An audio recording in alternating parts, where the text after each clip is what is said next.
and likely only installment of the ST Dangers podcast. We're your host, Emily, Hi. Rob, Word. and me, Olivia. We'd also like to thank Skylar and Tessa Jo for working on information gathering, editing, and character designs. And so in this short podcast, we'll talk about contraceptives and the dangers that can follow if you are not careful. STDs. We're talking about babies and STDs. Those are the dangers. Quick disclaimer before we get into anything. This is purely for informational purposes. If you don't agree with what we have to say, thank you for not saying anything and for taking the time to listen. If you want to learn more about what we just said, then Google's right there. It's a free resource. It's a resource for Very everyone. free. If you don't have the time for that, then we have a works cited page that you can check out. Now, can anyone explain to me what a contraceptive is? Because my school was not good. Mine neither, dude. Well, my school was. So, contraceptives, they're medicines and methods used for birth control and some instances preventing STDs and STIs. Okay? And there are a few methods like condoms, IUDs, Plan B pills, or you can even get a shot. But condoms are the most accessible. Accessible? And so now, speaking of vasectomies, I'm gonna tell you about what type of contraceptives we're gonna go over today. We're gonna go over vasectomies, condoms, IUDs, and abortion versus morning after pills. So vasectomies, they are a permanent form of birth control, okay? Permanent with a capital P. With a capital P. For penis. For penis, and these do not protect you from STDs and STIs, because remember, if you get an STD, you will ST die. So now, let me tell you the kind of surgery that goes behind this. So what they do is they cut the tube going from your testicles to your penis, which is called the vas deferens, and they cut it in half, and they sew up the tubes by closing them, and by doing that, it does not allow the sperm to wiggle up that tube and come out of your penis. And so this case of birth control is so effective, actually, that there's only 1 in 10,000 cases where it has failed, okay? And about 50 million men have had this operation, so there's no shame in the game. There's something to it. There's something to it. There's something People don't to want it. babies. And so this procedure can cause pain, but not too much pain where you can't have over-counter medicine, and it's going to cause a little bruising, as you will see in our works cited page below. Now, it usually takes 3 days to heal, but in order for you to have sex without getting somebody pregnant would at least be 3 months after. Or like I said, use a condom. Use a condom, because I know 3 months, it's so hard It's for a hard- so many people. Either that or time. it's an 18-year, 9-month commitment. 18 years, include that 9 months. Pregnancy is woof. Yeah. Speaking of condoms, let's talk about them. So, condoms, okay, they are a thin tube-like substance that are oftentimes full with this thing called lube, right? And so, basically, there's 2 types of condoms, exterior and interior condoms. Now, I guess you're wondering, what does that mean? What's the difference, dude? What's the difference, okay? So, exterior condoms often put on males assigned at birth, are for males assigned at birth. That for those with the penis. Exactly. And interior condoms are for usually women assigned at birth for women assigned at birth. Okay? And so I'm just going to tell you how to use these condoms. So the exterior condom, as you will see on the stream behind me, all you have to do is put the tip on the tip of your penis, leaving about 2 or 3 inches at the top, and roll it down towards your testicles, and that is how you put Yeah, like on. even then, sometimes 2 to 3 inches, which is a little too much for some of you guys. Little too much. It's okay. Don't feel bad. Use the school condoms. Don't use magnums. They won't fit. So, interior condoms are a little bit more tricky. So you take the inner ring and you unravel it, pushing the tube out. And once you push the tube out, what you do is you squeeze it and push it up your vagina and until it reaches the cervix. Then you give it a little and if it falls out, guess what? It's not deep enough. But if it doesn't fall out, that means you have successfully put it deep enough in your vaginal. Now, so since people don't use condoms on this campus, I'm gonna give you, sadly, yes, I'm gonna give you a few tips on condoms, okay? Tip number 1, okay? No expired condoms, they will tear, trust me, okay? Be careful about opening packages because they will tear. Once again, this is mostly for female condoms or interior condoms. Please remove them carefully because oftentimes they can spill out into the vagina and now you got a whole 18-month commitment. Now you got over $300,000 commitment. Yeah.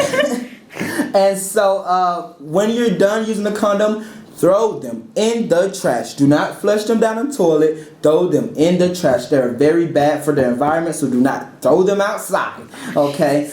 And use a new condom every single time. And so since we're talking about, contraceptives, what are some birth control contraceptives? That is an excellent segue because I have got the information for you.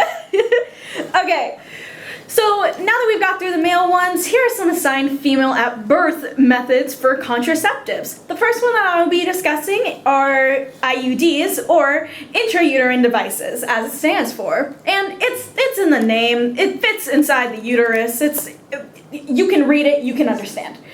And what they do is that they prevent sperm from reaching the egg. There are about 5 different types of IUDs, each with their own names and their own lifespan. Skyla, which lasts for 3 years, Kylena, that lasts for 5 years, and Liletta and Marina, which last for 8 years, both. God, I love twins. They get the job done. And these 4 that I've just discussed are hormone-based ones, in which they produce a hormone called progesterone to prevent your body to mimic the things for your body getting pregnant. And these ones lead to lighter periods, so they're very favored among those who have a heavy flow. Listen, I'm looking out for you, girly pops. And Paragard, which is the other one, lasts 10 years. And it releases copper into the system, in which case your immune system will then fight against pregnancies. It literally just says, yeah, no, you're not getting. And what it does is that it has a heavier flow connected to it, but it does last longer.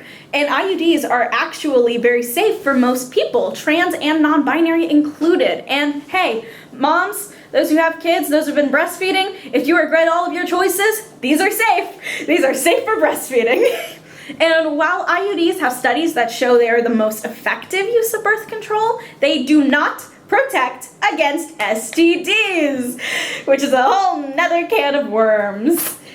Doctors recommend inserting an IUD when you're on your period, since that's when the cervix is most open, but really it can be inserted at any time. If you do decide to get an IUD, talk to your doctor about potential effects that could happen if you were to get pregnant with an IUD, what to do afterwards, after the procedure, and how to take care of your body, essentially. And so just talk to a doctor, check out our Works Cited page, and that will give you some information about IUDs. Now, this next method is a rather touchy subject, and I wish to reiterate that this is for informational purposes only. I will also go to say I do not condone using these as crutch methods, and that these should not be the only birth control that you use and should only be used as a last resort. With that out of the way, what is the difference between abortion pills and a morning after pill, or MAP? Do you happen to know? One of those is baby prevention, and the other is baby be gone. That is, in very layman's terms, exactly it. The abortion abortion pill uses two different medicines within to end a pregnancy, mifepristone and misoprostol. The first one stops the body from producing the progesterone the fetus needs to grow. The second one, must be taken immediately or up to 48 hours after taking the first, essentially just mimics the effects of a miscarriage. Just whoosh, painful waterfall. You're waking up in blood. I apologize. That's that. The morning after pill, or MAP, as I've already stated, is a little different. The abortion pill ends the pregnancy, but MAP prevents pregnancies from happening, and it should not be used as everyday birth control, and it is recommended only as a backup in certain cases because it is considered less effective than normal birth control. The cases that it is normally said to use MAP are cases of unprotected sex, which, please, just use a condom. Don't do it. Towers, I'm looking at you. When you accidentally miss your birth control dosage, or when you take birth control that doesn't work, or in more dark situations when sexual assault occurs. MAP prevents the egg from reaching the ovaries, which is how it works, but it's less effective if you are overweight.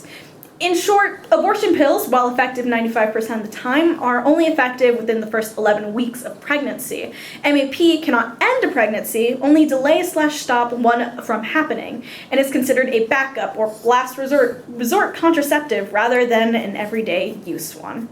But outside of avoiding the economic downfall that is kids, why else are contraceptives important? I'm so glad you asked. Oh, Emily has the answer.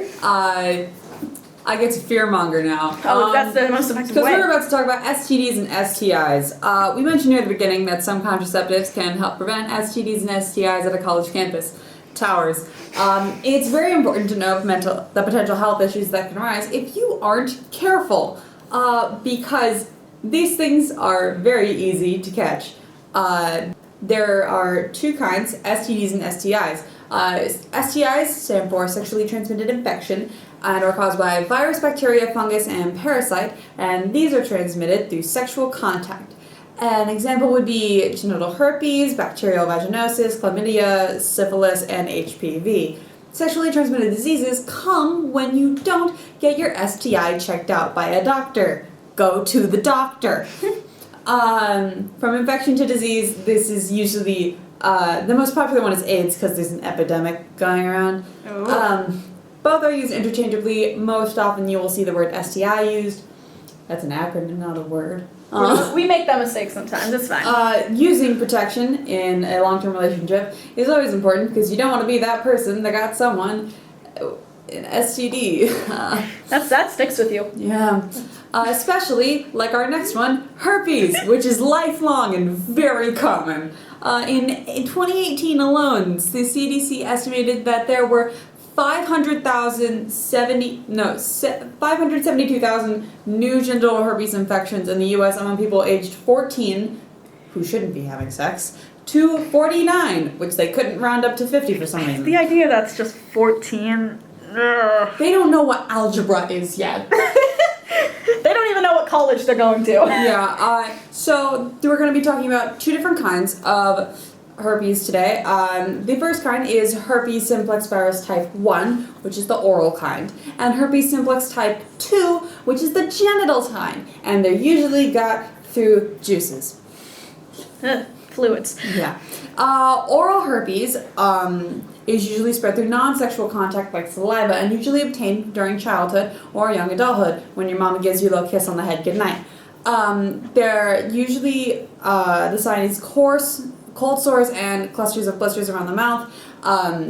My notes say painful just under that, so... That gives you enough? Yeah, genital herpes is the second kind, and includes unusual sores, smelly vaginal discharge, bleeding between periods, and burning when peeing. Because why would you want a urinary tract infection and your period when you could have all three with genital herpes? Yes, a plus Use description. a condom. This is why you should use a condom. The initial outbreak for both of these is usually the worst one, although repeated outbreaks can happen over time because, as I said, this is lifelong and you will be dying with it. The risk of herpes is that it can increase the likelihood of HIV and spreading it to other sexual partners. You get it via vaginal, anal, or oral sex, usually from the fluids of a partner with the infection or the general skin area of someone with an infection. Genital herpes can spread even without a visible sore, so you may be completely unaware of the infection and still give it to someone. Which is even worse. Yeah. It will not spread through toilet seats, which is a common misconception, swimming pools, or touching objects like soap and towels, which I didn't even think of. Germaphobes would have. Yeah. Prevention. Using condoms correctly can help. And it might not completely protect you, but if there is an open sore in an area without condom protection. Now, the next one we're going to be talking about is syphilis. It sucks. We're going to tell you how much it sucks. Syphilis is spread through sexual contact, blood contact, and vertical transmission. People who have syphilis have a higher risk of developing HIV, so an HIV test is usually part of the treatment. Syphilis has 3 stages. The first stage usually develops a small, smooth sore around the genitals, mouth, or lips. It can be so small you don't even notice. The second stage appears within 2 to 12 weeks of the original sores and is a rash that is rough and red and itchy, and it appears on the hands and soles of the feet. It's also painful. The third stage is the worst stage. You do not want to get it this far. Go to a doctor.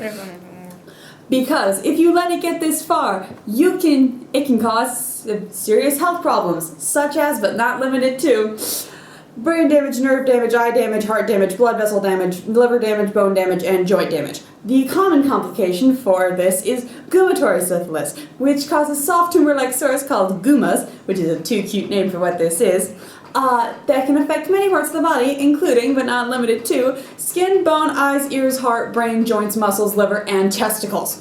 I hate all of that. It's a lot. There's a reason why it was the #1 killer of people before the Black Plague, and after the Black Plague, and during the Black Plague. Syphilis is usually treated with antibiotics such as penicillin, doxycycline, tetracycline, and I'm not even going to try and pronounce that. Penicillin, the referred treatment for all stages of syphilis, is a type of preparation, dosage, and length of treatment depends on the stage of the disease.